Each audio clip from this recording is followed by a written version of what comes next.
That hurt.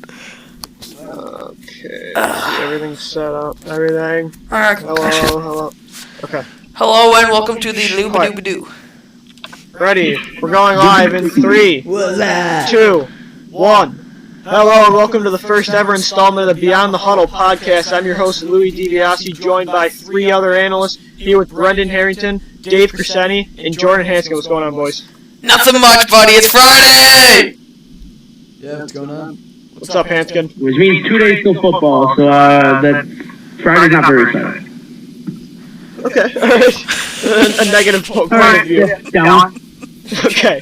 First, we're going to talk about a little bit about Week 1 first before we kick into some of our favorite Week 2 matchups. And of course, yesterday the Thursday night matchup, the Baltimore Ravens really handed it to the Pittsburgh Steelers. Jordan, we'll start with you first. Just give a little insight on what you thought happened with that matchup last night. Well, I just thought that Pittsburgh just seemed like they were just not ready to play in that one. Their offenses just did not show up, plain and simple. And I thought Flacco did a really good job of keeping the ball moving downfield. Brennan, what do you think? Pittsburgh defense has just become...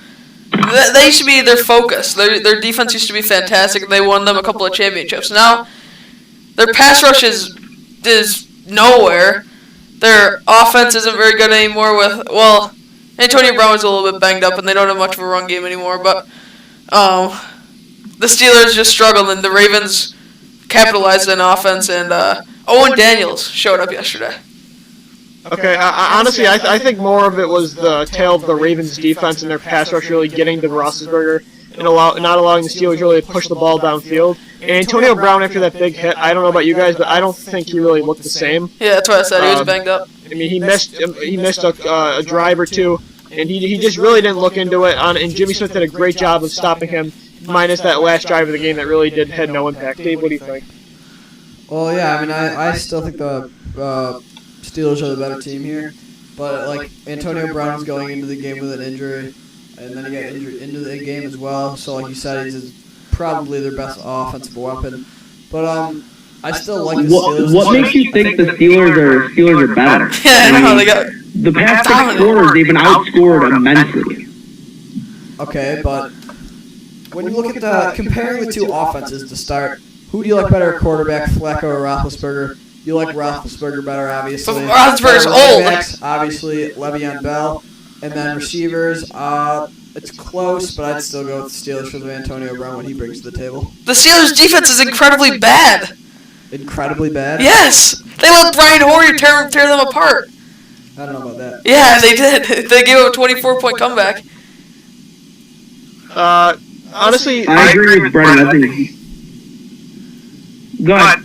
What I'm trying to, I kind of agree that Pittsburgh really has not looked good. Like, other than the first half against the Cleveland game, they seem to really struggle. And honestly, I think it's due to their secondary. I think that their secondary really has been struggling against some receivers that honestly shouldn't be beating them.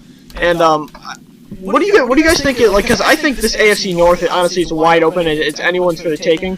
But if the Bengals could take Atlanta right now, they could. I mean, there's been the Ravens have already played in 2 divisional matchups as well as the Steelers. I don't know. I kind of think maybe Cincinnati's still the top dog in this division. Yeah, Cincinnati might be the best team, top to bottom in the NFL. Arguable. What? Yes. Really? Yes. I'm pretty sure you didn't even put the I think Dalton's got to win a playoff game before that. Top to bottom, every single position, they would be the best team in the NFL. I think they're a very balanced team. I agree with you there. And I do like Dalton. He's a great regular season performer. But I'm not ready to pull the trigger on saying that they're better than the likes of Denver or Seattle. I agree that Andy Dalton isn't the quarterback for their future, but I'm just saying that top to bottom, they're a very good football team. Hanscom, do you agree that Andy Dalton reminds you a lot of Matt Ryan in his early career, where everyone was talking about how he didn't have a playoff win for his first couple of years, but put up really good numbers in the regular season and got them to the playoffs a couple times? I think that's really what you're looking at with Andy Dalton. I think maybe... And this team is, the Bengals team is a better team than Matt Ryan honestly has ever had defensively and depth-wise that the Bengals have with Andy Dalton. So honestly, I think this might be the year where they can get a favorable matchup, or if they could get a bye week, which I mean, we'll see how the seeds play out. I still think Denver's that top seed, but who knows with New England and Indianapolis that maybe Cincinnati takes that second seed and maybe you set things up right for Andy Dalton. All right. Well, I like Andy Dalton. I just want to see more out of Andy Dalton. All right, Dave, what do you think? well, these two teams play each other week 1 or week 2, so it's going to be a good matchup. But Atlanta's coming off a sensational week, putting up almost 600 total offensive yards. So Brendan, since you are such a big fan of the Bengals, who do you think is going to win this game? I think the Cincinnati Bengals. The Falcons' defense isn't very good, first off, and the Cincinnati Bengals are just a better football team. But even though they're coming off a huge offensive performance, but going back to Andy Dalton is 3 for 3 in playoff opportunities. What do you mean? What? You're saying that Andy Dalton isn't a good quarterback, but he's been to the playoffs in all 3 of his. Yeah, that's a very good maybe Oh, okay, I get what you're saying now. Maybe it's not Andy Dalton because when you look at when was the last does Marvin Lewis have a playoff win even with Carson Palmer? No, he's never won a playoff game in his career. He has not won a playoff game yet. Right, maybe He's it's about over at least 4. Fire his. I believe they made the playoffs a couple at least twice. Well, you know the Pittsburgh game when Roethlisberger was a second-year player and they went on to win the Super Bowl. They beat Cincinnati first, and then there was another year where they made it against the New York Jets, who went on to go to the AFC Championship game. So those two, plus of course the 3 Dalton era losses. Yeah. Maybe it's just the coaching staff, but 0 for 5. But maybe what they're doing, why they're keeping Marvin Lewis is you're kind of scared because maybe what you have right now you don't really want to get rid of and risk to get something higher. If you know what I mean by that, like the Buccaneers, they had Tony Dungy, but in order to take that next step and get to the Super Bowl, they got John Gruden. You know what I mean? Yeah. I do, yep. It's kind of like what this is a little bit different, but the Dallas Cowboys went to the playoffs 2 straight years with Chan Gailey and then they fired him. Okay. It's kind of like that, except this is only 2 years. All right. So Except that was silly. Alright, so we're going to move on. We're going to go back to week 1, though. And we're going to talk about which teams impressed you the most. We're going to start off with we'll start off with Brendan. we'll let you kick off the conversation. Which team impressed you the most in last week's games? The teams that impressed me the most, for one, the Cleveland Browns. Even though they lost the game, they were down and pretty much out of the game very early. They made a 24-point comeback with a good offensive showing, and a good defense in the second half. But then the other team, you gotta go with the Miami Dolphins. They beat their AFC East rival, the New England Patriots. Had a fantastic defensive performance. I actually watched that game on Game Rewind. But yeah, the offense wasn't fantastic. They turned the ball over a little bit in the first half, but in the second half they're good enough to win the game, and the defense was phenomenal, getting after Tom Brady. Dave, what do you think? Who was your team that impressed you most?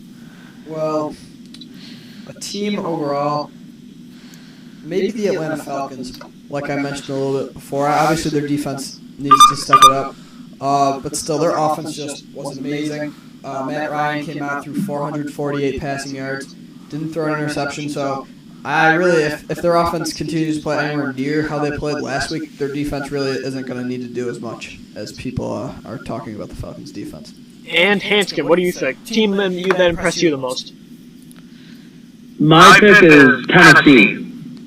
Ooh. I thought that holding Jamal Charles to 7 rushes for 19 yards How did they hold him to 7? in a Kansas City team that made the playoffs last year, for a team like Tennessee, who we've always thought of as like the team that was the mold of irrelevance, that was really impressive. Yeah, I mean, Jamal Charles pretty much did nothing. They pretty much took him out of the game. And the Chiefs' offense, I mean, Alex Smith threw 3 interceptions. He's thrown like 17 in the last 3 seasons, not including this game. So they had a good defensive performance. The team that most impressed me, I'm going to say, is the Arizona Cardinals. This was a huge Week 1 matchup against a team in the San Diego Chargers that a lot of people could even compete with the Denver Broncos to win that AFC West title. I thought Carson Palmer really impressed me. I thought he made some really good throws downfield. Sticking out mostly was at the receiver position was Michael Floyd and John Brown to me. I thought those two are going to build a great new young core for the Cardinals. But it wasn't the offense that really impressed me more. It was the defense, holding the Chargers to only 17 points. You saw a lot of drops from the receivers, but some really good play from that Cardinals secondary without Tyrann Mathieu playing. They also have lost Darrell Washington, Carlos Dansby, Darnell Dockett. So this is a wounded defense that really stepped up against a pretty decent offense. And honestly, even the run game, there were some questions now with that line with Jonathan Abraham now saying he might not even return to the team with his last concussion. And they held Ryan Matthews to only 40 yards and a touchdown. But if you look at it, just the one run was a 20-yard run. So really, other than that, they held Ryan Matthews, their starting running back, to 20 yards rushing. I agree. And one other team that obviously impressed in my mind is the Bills, winning 23-20 in overtime. But E.J. Manuel showed that he could do it in the NFL, and the defense did just enough to win the game. And as a Bills fan, this is something that we've been waiting for this team to do for years. Went on the road, yeah. Close games like this. This is a game that the Bills, for the past 12 years, would lose. That's very. They would just blow it. Yeah, but they won on the road. They haven't won a good road game. We don't know how good the Bills started to see them start to win games like this. We don't know how good it shows that they're growing as a team. We don't know how good the Bears are going to be, but the Bills won on the road. This might be the first good, if the Bears end up being a good football team, this would be the first good Bills win on the road in like 20 years. One more team that was impressive is coming back from 17 down and putting up 34 in the second half, the Philadelphia Eagles. I mean, I know it was Jacksonville, but that was like, I didn't see it. I thought, wow, Philly's done. That was just sloppy. Maybe Nick Foles isn't as good as everyone thinks, and they really stepped up in the second half. As a Eagles fan, I think it wasn't more of Nick Foles impressing me. Well, there's one thing about Nick Foles that a lot of other quarterbacks don't have, and it's resiliency, and it's the ability to come back after adversity. Because when you look what he did last year against Dallas, probably other than this game, was probably one of his worst games of his career. Obviously, this is only his third year, but you looked at what he did there. It was doing a lot of things what he did against Jacksonville in the first half. Sloppy footwork, was missing wide open throws. There were throws all across the field that he was just missing. He was rushing it. He was holding on to the football too long. But I thought he really bounced back. But it wasn't that. It was how the offensive line played after Evan Mathis and Alan Barber went down. You had David Moak come in and Andrew Gardner, two players that weren't even with the Eagles last year. And one player, David Moak, who's originally a center, came in at left guard and played excellent. They gave Nick Foles a lot of time, including if you go watch that play to Macklin, that 64-yard bomb. It was a great win for the Eagles. But I'm more excited about that defense that held the Jaguars, their first 12 third downs, they didn't convert one. So it's a good sign for the Eagles and for our teams. Their last 12 first downs? Their first 12 third downs. The Jaguars did not have a third down conversion until the end of the third quarter. How'd they score so many points then? Because of Allen Hurns' two broken touchdowns in the beginning of the first quarter. And that actually brings us to something that I'd like to talk about, and it's Week 2 rookie receivers. It was a big week for rookie receivers. Brandon Cooks, Calvin Benjamin, Allen Hurns. Who else we got? A receiver, Jordan Matthews, had a good game. 2 receptions for 37 yards. Sammy Watkins looked pretty good in the limited amount of catches that those players had. They all looked pretty good, though. This looks like to be a deep receiving core. Hanscom, we'll start with you. Week 2 rookie receiver that's going to break out and maybe separate himself from the pack this coming week. Well, I like Hurns again. I mean, playing against Washington with their defensive issues and their offense not being able to stay on the field, I expect Hurns to have another good game for Jacksonville. Yeah, I agree with you, Hanskin. Marquise Lee got injured yesterday in practice, and I don't know if Matisse Short's playing this week. So yeah, I'll see Allen Hurns probably get some first-team reps and see if he can get open again for some more fantasy points. Dave, what do you think? You know, I really don't buy into this Allen Hurns stuff. He had what? I agree. He had 2 touchdown catches. He only had 2 other receptions for the day. He's maybe the 3rd best receiver on the team. I don't see him doing much more the rest of the season. It's kind of like Kevin Ogletree a couple of years ago against the Giants in Week 1. He scored 2 touchdowns. Everyone went crazy about him, and then they didn't see him for the rest of the year. This is a different situation, though. Why? He's going to start. Is not a nobody either. This dude went from the U. He was undrafted. This guy played some big games. He's like another Derrick Rogers, kind of. Wow, he's doing great right now. Yeah, he's a third receiver for one of the most. Fourth receiver for one of the best offenses in the NFL. He's not doing good at all. Yeah, he's not. Dave, who's your guy you want to see? I like probably Brandon Cooks again. Drew Brees threw it to him a lot last week. I know there's a lot of weapons there, but he can post big numbers again. I think he scored a touchdown, almost got another one. I like Brandon Cooks. I'm going to kind of break the rules on this, and I'm going to kind of talk about a couple guys that I want to see that really didn't show anything week 1. Seattle Seahawks receiver Paul Richardson, second-round pick coming out of Colorado, and Allen Robinson, the Jaguars' third-round pick out of Penn State. Everyone's talking about Allen Hurns, but honestly, I still think that this core is going to rely on Marquise Lee and Allen Robinson until we see Cecil Shorts come back, unless he is playing this week. And then we don't know about what's going to happen with Justin Blackmon and unless you guys know about the new drug policy. So we'll see when he can possibly return. But I think Allen Robinson's a player that really showed some good things in college, and I think that's why they drafted him so high.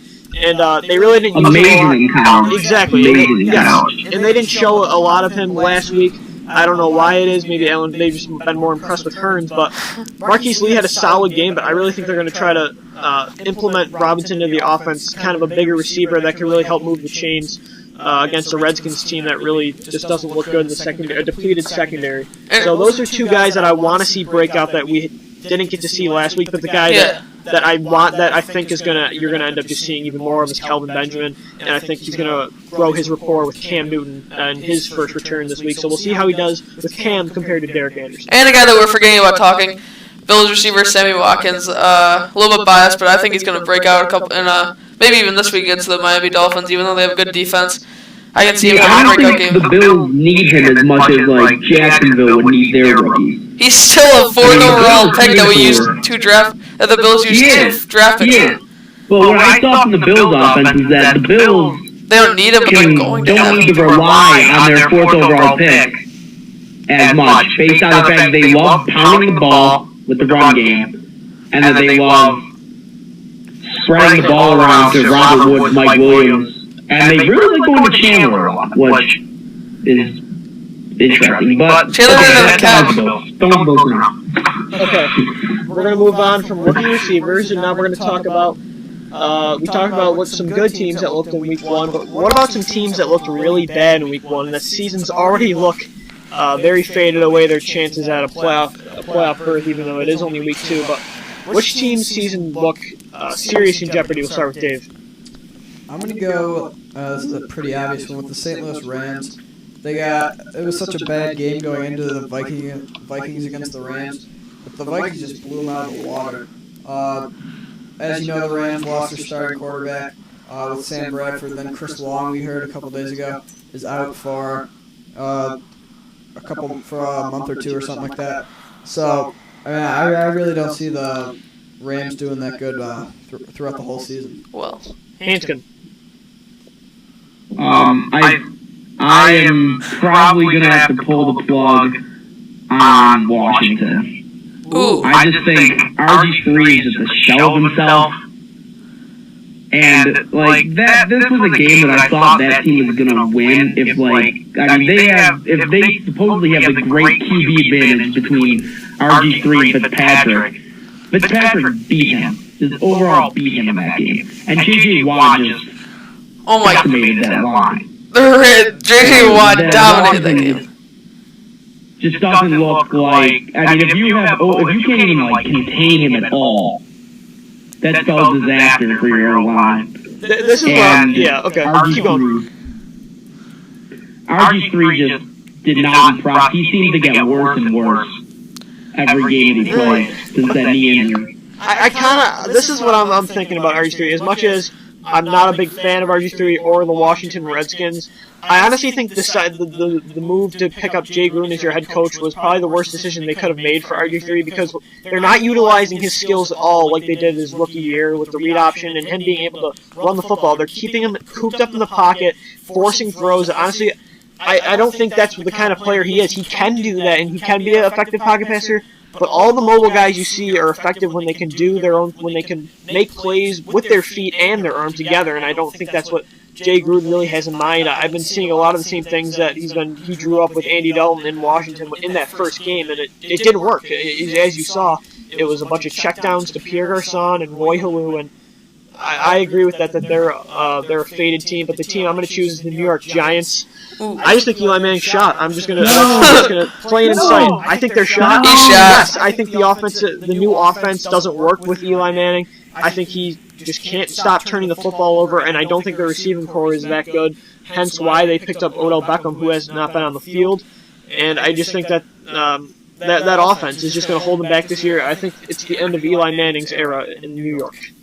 Well, the team that I'm going to say is season's over, and I think the Oakland Raiders should just go ahead and fire Dennis Allen right now. Dennis Allen is a horrible head coach.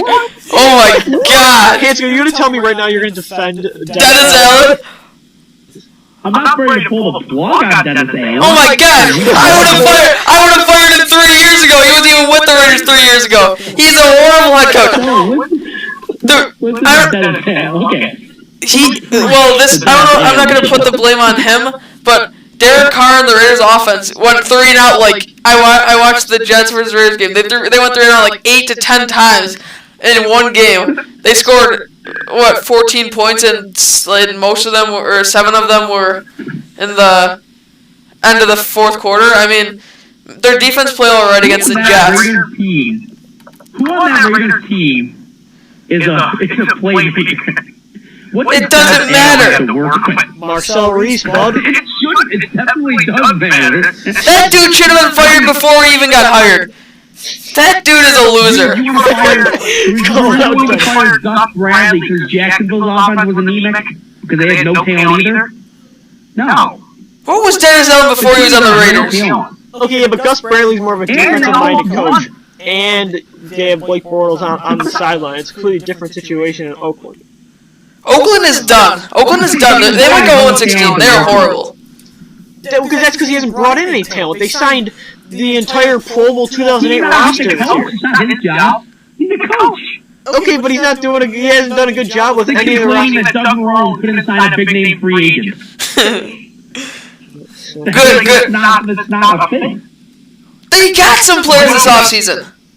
Yeah, the 2008 Pro Bowl roster. I'm not saying the Raiders are going to the playoffs. I'm just not ready to fire. James Jones is a touchdown machine. Yeah, in 2011. Denarius Moore is the man.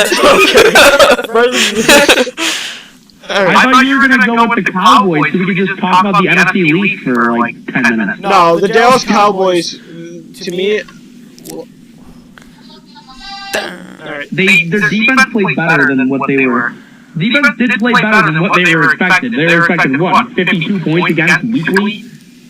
And they got 28, even though they were on the game the entire time. What's funny, too, about that defense is they didn't even let up all those 28 points. 2 of the touchdowns, I believe, were from the defense. Yeah. If I'm not mistaken, I think the 49ers. Romo turned the ball over 3 times. The defense was good. Yeah, Romo had 3 picks. I also think Romo is still, unhealthy. Yeah, he hurt his wrist. And I'm also not ready to count back. I think the entire NFC East minus the Eagles blow. They're terrible. Am I wrong as I say this? Tony Romo gets hurt every single year? I don't think Dallas is as bad as everyone thinks they are. I think they are. Yeah. Defensively they are? I think their entire their offense can score at will. Their offense If Romo doesn't turn over the ball, that offense can score. Yeah, they have a strong offensive line, and if they actually committed to DeMarco Murray, he might just get hurt, so maybe that's not why they're committing to him. They don't have a deep receiving core, though. They don't have a deep receiving core. The third receiver is Beasley or something. They have one of the best receivers in the league. I guess. For one. I don't know. Yeah, Des Bryant's really good, but after that...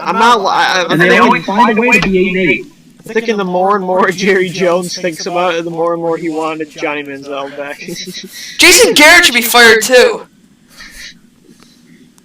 Why? They need defensive players, not Johnny. Horrible head coach.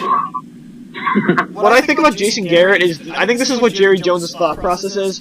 He doesn't want what to happen with Sean Payton happen with him, where a young up-and-coming coach slips out of the team when he struggled there. Because Sean Payton, I don't know who can confirm this, but I know he was some type of coordinator on Dallas with Bill Parcells or somebody. I know he worked for the Cowboys, and then he went over to the Saints.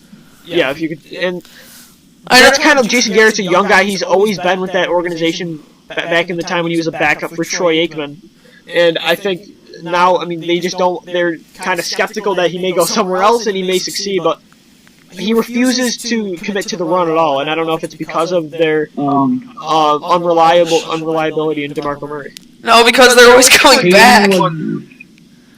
Payne was the Cowboys' assistant head coach, QB coach. Okay, well, I knew he was on staff. And was hired as a head coach by the Saints and right after that. Exactly. So, I mean, you can't blame Dallas for him getting an upgraded position. Well, no, but like what I'm saying is Jerry Jones doesn't want to let another young coach walk from his organization and then succeed somewhere else. He's a coach he's a guy he's a quarterback coach in a head coach's uniform. Jason Garrett is not a head coach in the NFL. I'm saying that, yeah. Just think about this. This is a weird thing to bring up twice in one show. But Chan Gailey went 10-6 and went to the playoffs 2 straight years. Got fired the next year. Well, no, why? Because they won 3 Super Bowls the past 7 years before that. He got fired after. Expectations were extremely high. He went 10-6 2 years and got fired after that year. Jason Garrett has yet to win. Has yet to have a winning record. He hasn't. Yeah, he has yet to have a winning record. How many years has he coached? 3, 4 maybe. I want to say 4. Yeah, Chan Gailey got 2. Okay, we ready to move on? Yes. All right, let's do it. Yeah, let's move on. All right, now we're going to talk about, get your schedules out. It's the most exciting matchup to watch in this week's game. I'll start it off. I'm going to go the biased route, but it's going to be a really fun offensive game to watch, the battle of 2 of the 2012 QB draft classes, and Nick Foles and Andrew Luck going at it, Eagles versus Colts, Monday Night Football. So I think that's going to be the most exciting game to watch. I think Luck and the Colts know they have to rebound after that really exciting Denver game, and I think they're going to try to take advantage of a weak Eagles secondary, but I think that there's nothing, it doesn't matter about the offensive line. How can the Eagles not shred this defense after how bad it looked? And how can Zach Ertz not score more than 2 touchdowns this week? All right. I'm going to get stick with the night games. What a game. All right. Yeah, me too.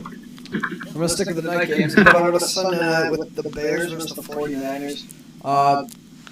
There's been a lot of talk about the 49ers, how they're not going to return to the playoffs, how their time is done, Harbaugh should be done, and everyone expected them to beat the Cowboys. So I really want to see what they can do against a good Bears team who have a lot of hype coming into the year, although they also got upset in Week 1 against the Bills. So both teams are really interested in seeing how they both play, and although both Brandon Marshall and Alshon Jeffrey are both questionable for the game. Ooh, that would be tough.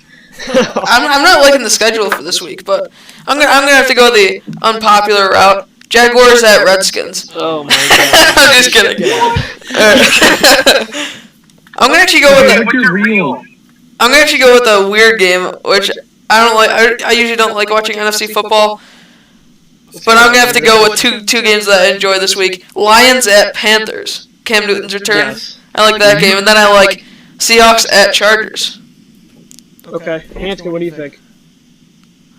Okay, I have 2. One is my bias route, Dolphins Bills. The winner of this game could maybe set the stage for an AFC East run for the Patriots, run with the Patriots. Oh my gosh! I mean, that's a big division It's game. week 2! It's a big early division game. Alright. You talk about how good Miami is, and you talk about like maybe Miami has this like really good balanced team that's ready to make the push to the playoffs. And you talk about Buffalo, who needs this game I don't know about that. show that they are better than a 6-10 team. But the other game that I want to mention is an interesting one that's maybe off everybody's radar. Dallas at Tennessee. I think Why is everyone so obsessed with Tennessee now after one win against the Tennessee's one of the most uninteresting teams in the NFL, probably the worst. Why is everyone interested in them now? Dallas too. Why is not? If we do this segment every single show, Dallas is gonna be on it every single week. I'm telling you. all our shows are talking about is the Tennessee Titans. What did they do that the Buffalo Bills and a bunch of other teams that aren't talked about much didn't do? The Buffalo Bills beat a football team. The Tennessee Titans Then why are they talking did. about Not the Tennessee 30-46, I'm sorry. Not 30-46, I don't know what the score was. Forgot the score. It was a long 26-10. They dominated the playoff team. And I want to see if they can do what they did to the Chiefs defense again to the Dallas offense. Oh please, a playoff team. This is a completely different team than the Chiefs last year. They lost to. Their offense is playoff caliber. Their Can I defense please talk? They lost. I want to see if Please Tennessee's shut up. defense. They lost 2 starting. Shut up. Yes. We're on a delay here, so every time one person talks, it's kind of hard to battle it back. So just They lost 2 starters in the beginning. I'm pretty sure it was the beginning of the game, and Alex Smith didn't. Well, he was without his favorite target, Dwayne Bowe. That was not the playoff team that played in the playoffs last year. It just wasn't. The Cowboys are pure drama, and in interesting games, that's one for me. Cowboys Titans. Okay. Versus the Bills game, I'm going to be flipping over that one. So, man, I'll be there. All right. Before we go into our playoff and our season predictions, we're going to talk about. So at the end of the year, we can see how we predicted them. Obviously, it's pretty self-explanatory. But we're going to talk about who you guys think are the scariest divisions, and we'll start with Hanscom. Okay, scariest division. I mean, NFC West, I think, is clear-cut the most impressive division. I mean, regardless of how bad St. Louis is. 49ers are pretty bad. Arizona is just as good. Arizona is a very good team, just as well as San Francisco and Seattle. And Seattle has the potential to go undefeated. I mean, that team has no flaw. There's no flaw in the Seattle offense or defense. I mean, the defense is obvious, but I think the NFC West is the scariest division for me. Dave, what do you think? For scariest division, I'd have to agree with him. He's right, though. The Seahawks are, again, looking as good as last year. The 49ers, I'm not done with them. I don't know why people think they are, but I can see the reasons, but I still think they'll get back to the playoffs. And the Cardinals, I'm also a big fan of, so yeah, I see no other division that competes with the NFC West. I'm going to say the NFC North, and I think this is a division that's really been very competitive for the past couple of years, but it's not only because of the Green Bay Packers, which I'm going to have a little bit of a shocker to announce in a little bit about that division. I think the Detroit Lions are a legit team, and I think that defensive line is scarier than it's been in quite some time, and I think Ezekiel Ansah is just a complete-out stud. But it's more about, too, that in Chicago, of course, but I don't know, there's that defense, I still don't think Chicago's ready to really compete for a Lombardi trophy, but that Minnesota Vikings team is sneaky good this year, and I wouldn't be surprised if they're really competing until the end of it. I really like Teddy Bridgewater, so I'm kind of hoping to see him soon, but Matt Castle did the job in week 1, and how electric is Cordero Patterson, and especially into, not just him, but that defense has some very underrated players. Harrison Smith, the safety, their first-round pick a couple of years ago, all he does is make plays, and I think that Anthony Barr was a steal in this year's draft, but I really like the Vikings in that division too, so I'm going to say the NFC North. Brennan, what do you think? I've got 2 divisions here. I've got the NFC South. That's a great division.